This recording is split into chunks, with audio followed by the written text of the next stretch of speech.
something that you look at those seedings, it was very interesting. But I had a chance to talk to Brittany Mallory before the game started, and I asked her, do you guys ever talk about that national championship loss? I played on a 2006 national championship team, and we lost in that game as well, and it's a very difficult thing as a player to overcome that. But she said, we don't talk about it. We put the score up on our whiteboard in the locker room, just a little score up in the corner as a reminder.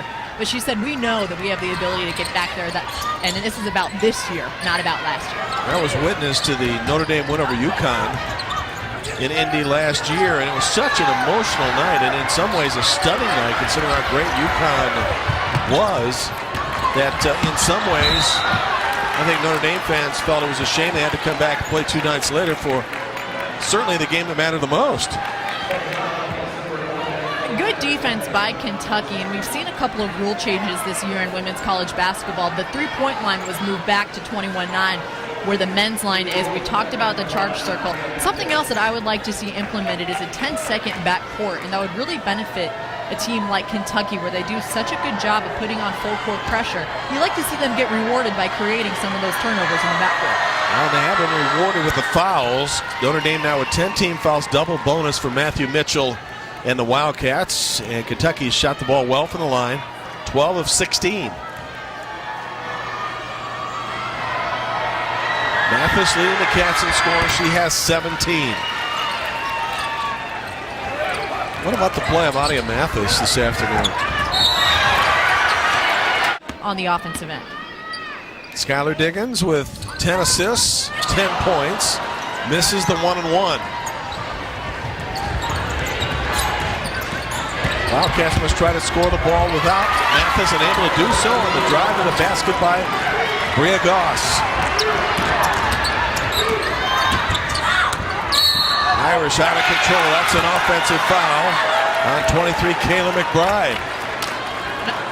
And I like what we're seeing here from Bria Goss. If there's somebody that can step up, it'll be the freshman taking the charge on McBride.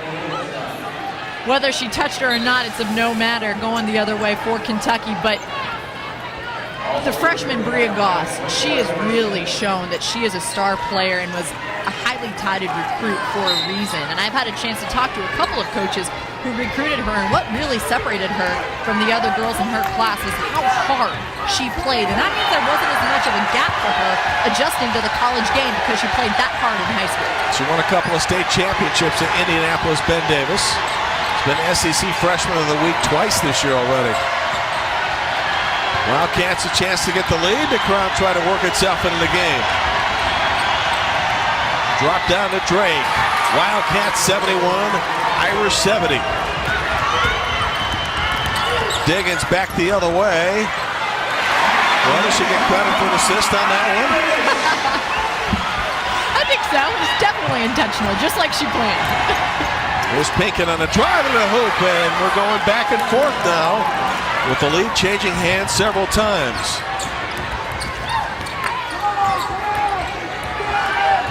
Skylar Diggins is so good at game. Take forever for it to get here. Kids feel that way, not parents. 6 minutes for the game. Kentucky and Notre Dame, and it's home white, and the Irish trying to regain the lead. The Cats must try to win it without Adia Mathis, who was fouled out. Good defense by Natalie Novosel, knowing that Bria Goss likes to get to the paint. She gave her a step, forced her to get rid of that ball. Both teams in a double bonus. Possession arrow favors Kentucky.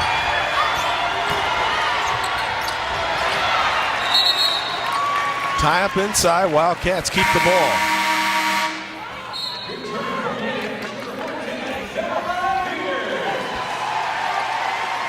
Florida State and Loyola Marymount coming up next. Doug Bell, Carolyn Peck to have that call. LMU, a good team. They've already knocked off 2 ranked teams this season. UCLA, St. Louis. It'll be a good game there next. Yep. Florida State always seem to be able to handle Duke, at least at Florida State, and when Duke is number 1. Some bad memories of watching those games on campus. Yeah, I'll bet. 7 to shoot for Kentucky. Pinkett in trouble, lost the ball down to 3, and it's out of bounds. to the Wildcats. 2 seconds left on the possession. Yeah, the crowd not agreeing with that call. I thought it was good defense by Devereaux Peters, being there on the help side, not fouling, albeit Kentucky gets the ball back. 2 seconds on the shot clock. And time for catch and shoot. There's the catch, now the shoot. And a violation. Turnover number 16 for Matthew Mitchell's Kentucky Wildcats.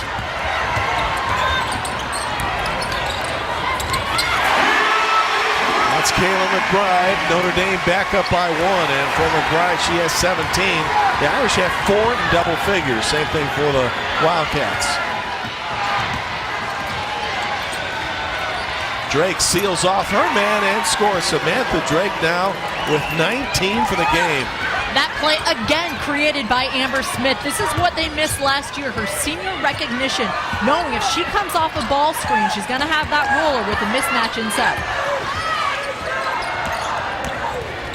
Novosel on the drive, leaves it short, put back, no, and contact and a foul. Now we talk about the inside play and how bonus for both teams. 2 free throws rest of the way on both sides.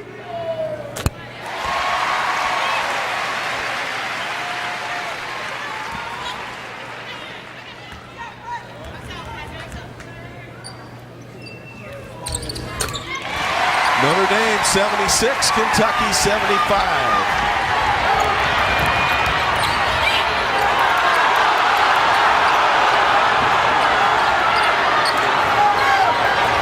Kentucky fans wanted traveling, but obviously they're biased. LMU and Florida State coming up next when we conclude here in the remaining 4.5 minutes. Matthew Mitchell's team down most of the game, down by as many as 9. Certainly in position to win this one and stay undefeated. The lead to Diggins. Peters held ball. Ball belongs to Notre Dame. Yeah, Peters perhaps getting a little lucky, didn't have an over the back. But Skylar Diggins, she always wants to penetrate going to the basket, especially in transition. Very smart defensive play by Drake. Diggins needs to work on that little 10-foot, 12-foot pull-up in transition. I bet she would score a lot more that way.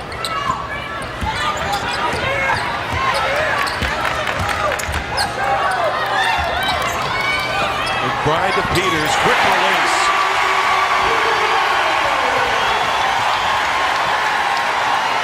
Well, let's see if on the Kentucky offensive side they attack either Peters or Novosel.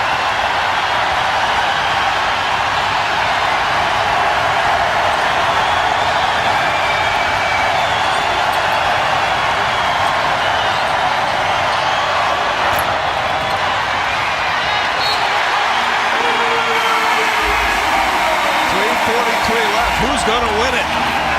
Number 7 Kentucky and number 3 Notre Dame, and the Irish with a 1-score lead.